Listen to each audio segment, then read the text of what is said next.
Hemos estado conversando sobre el criterio de Zero Easy, en el cual un pulso recibido, que se muestra aquí en pantalla a la izquierda, que no cumple con el criterio de Zero Easy, quisiéramos en realidad rediseñarlo a través de un diseño cuidadoso del filtro Q en el receptor y posiblemente el pulso Phi en el transmisor, para que ese pulso recibido en realidad tenga un aspecto como se muestra aquí a la derecha, donde sí se cumple el criterio de Zero Easy.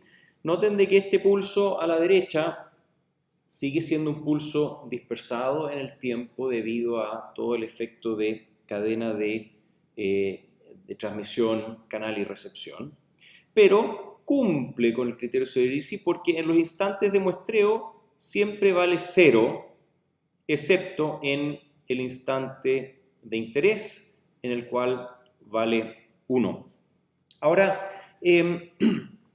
para entender un poquito más cuáles son las condiciones bajo las cuales se puede cumplir el criterio Zero Easy, bajo las cuales el pulso recibido cumple con esas condiciones, quiero que comencemos con volver a observar lo que significa el criterio de Zero Easy. El criterio Zero Easy es que el pulso transmitido Phi, convolucionado con la respuesta al impulso del canal H, convolucionado con la respuesta al impulso del filtro en el receptor, y el resultado de ello, que es una señal, muestreado en instantes mt más tau 0, sea esencialmente un impulso discreto, tal como lo ilustra esta señal de acá.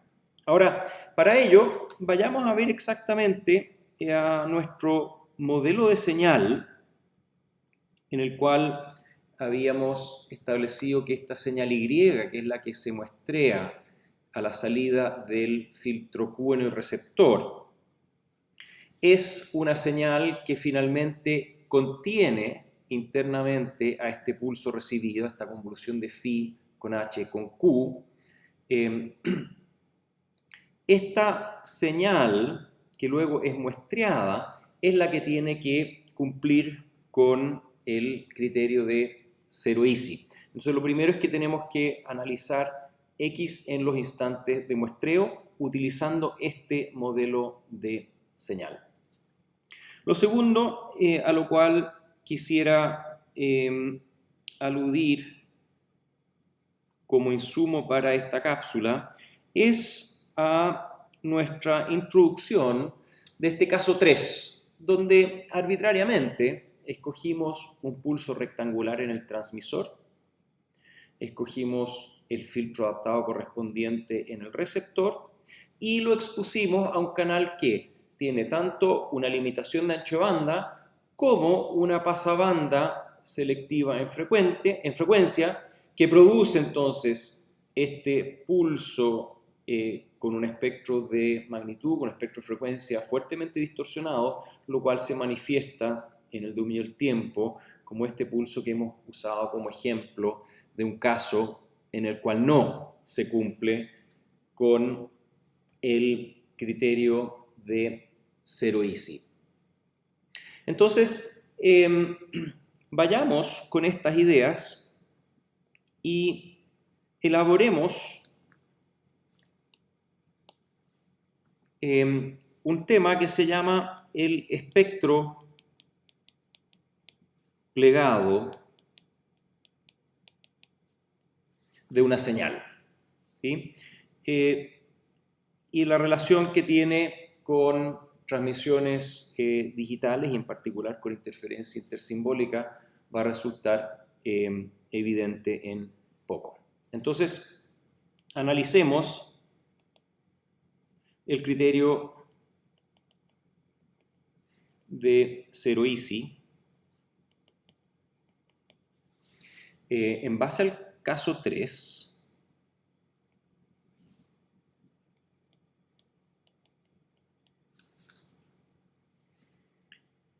Y lo que queremos es lograr un pulso que cumpla con el criterio de Zero Easy.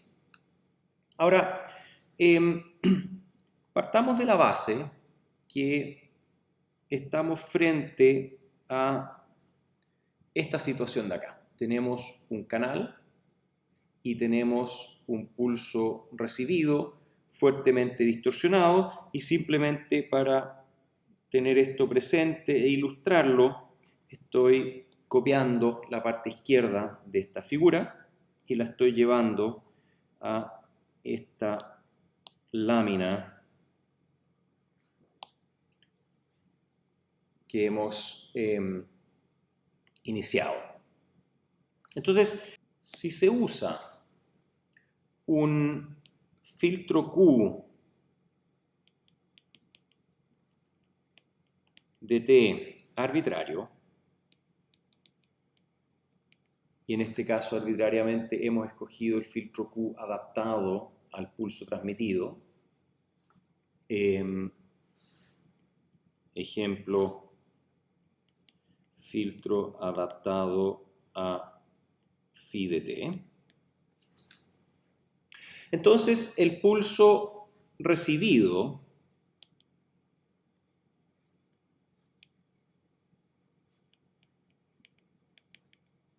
tendrá ancho de banda finito.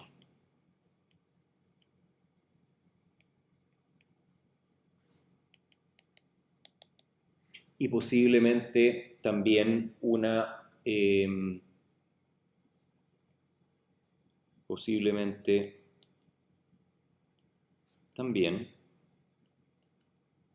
distorsión espectral.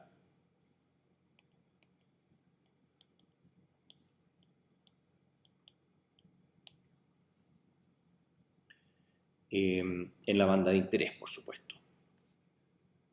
En la banda de interés.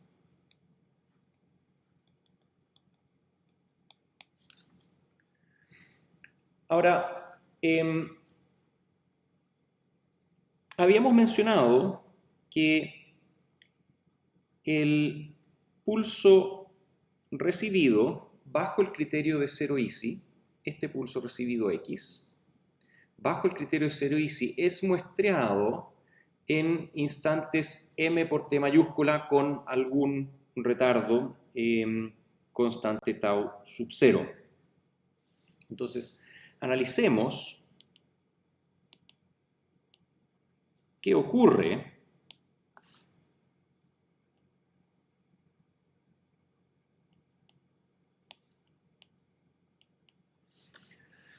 al muestrear x de t a tasa 1 partido por t.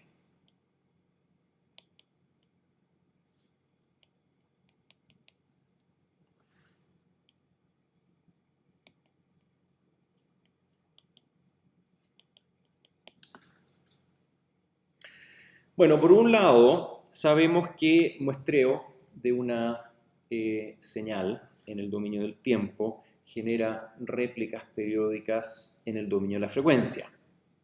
Sabemos que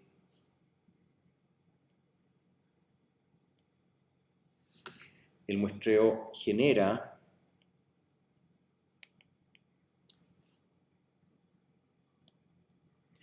réplicas en el dominio de la frecuencia.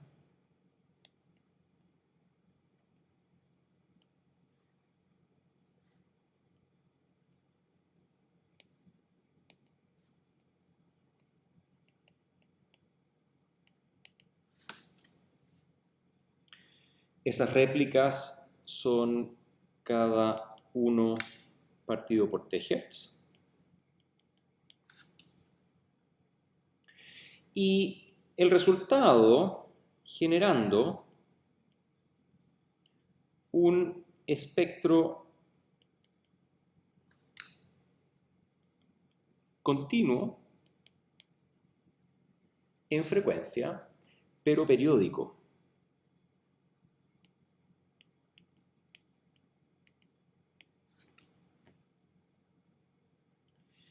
Este espectro se conoce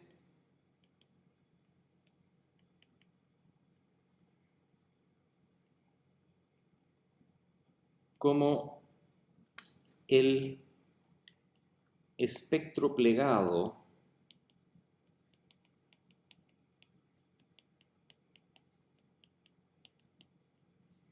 de x tilde de f. X tilde de f, por supuesto, es la transformada de Fourier del pulso recibido x.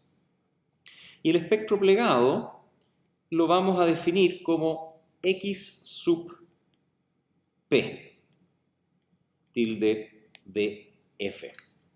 Ahora, el espectro plegado no es otra cosa que la consecuencia de la aleación, de aliasing, ¿sí? Ahora, para que tengamos plena claridad de lo que estamos hablando, voy a dibujar réplicas de este espectro. Por lo tanto, estoy copiando esta figura.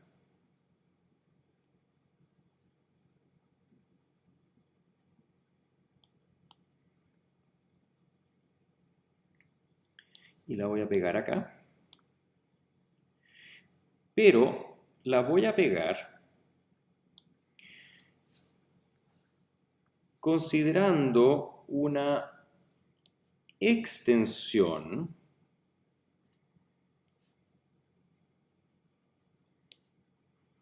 del dominio de frecuencia.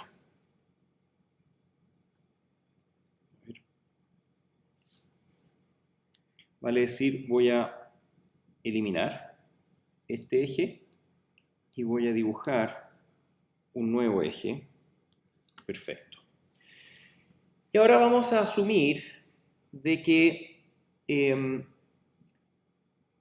la frecuencia de muestreo 1 partido por t está ahí. Entonces vamos a replicar esta escala de frecuencia hacia valores positivos y negativos.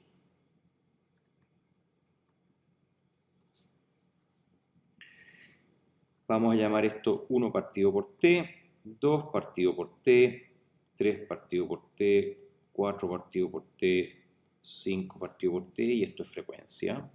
Menos 1 partido por t, menos 2 partido por t, menos 3, menos 4 y menos 5. Y ahora voy a copiar nada más que el espectro lila completo y voy a empezar a pegar las réplicas. La primera réplica está centrada en 1 partido por t. La segunda réplica está centrada en 2 partido por t. La tercera réplica está centrada en 3 partido por t. Y vamos a pegar algunas hacia la izquierda también. Por ahí está. Y lo que ocurre cuando se generan estas réplicas, hay porciones de espectro que se aliasean, que se generan alias y que se superponen acá. Todas estas porciones sobrepuestas, ¿sí? Y el aliasing finalmente produce un espectro que corresponde a la suma vertical de todas las señales que están superpuestas por el aliasing. Ahora, esa superposición vertical tiene un periodo de 1 partido por t y lo podemos ilustrar arbitrariamente entre menos t medios y t medios. Y vamos a arbitrariamente decir de que la suma vertical de estas señales en la porción aliasada y estas señales en la porción aliasada, todo esto sumado verticalmente acá, va a generar esta señal celeste que la vamos a dibujar de esa forma, arbitrariamente. ¿Sí? Y por supuesto, digamos, de que, fíjense acá, este cacho con esta, digamos, bajada de la señal, vuelve a aparecer acá. ¿Sí? Entonces, obviamente, esta señal es periódica y el aliasing se vuelve a repetir, así que la suma vertical no es otra cosa que replicar esta señal celeste, que ahora la voy a copiar, y pegar una y otra vez. Y lo mismo hacia frecuencias negativas. Y el espectro plegado, esta función x sub p de f, voy ahora intencionalmente cambiar el color, es exactamente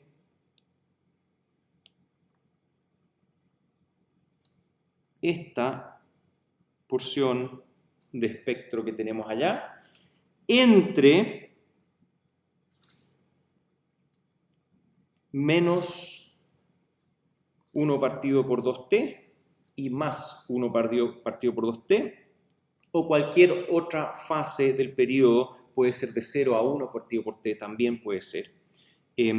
Pero como fuera, es un periodo de esta señal periódica en frecuencia que recibe el nombre de espectro plegado. Y es básicamente la forma que toma el aliasing al muestrear una señal. Agreguemos acá tal vez que el espectro plegado tiene periodo T. Creo que eso también es importante mencionar. Tiene periodo 1 partido por t. Espectro plegado tiene periodo 1 partido por t. Y tal vez también, simplemente para que quede completo, hay aliasing. Ahora, explico esto con mucho detalle porque es importante desde un punto de vista de análisis de señales, entender exactamente lo que ocurre cuando uno comienza en el dominio de tiempo y frecuencia continuos, con un espectro de esta forma que corresponde a este pulso recibido que está disperso en el tiempo y que no cumple con el criterio de zero easy, entender exactamente qué es lo que pasa cuando ese espectro cuando esa señal es muestreada, entender exactamente qué es lo que ocurre en el momento en que se toman estas muestras.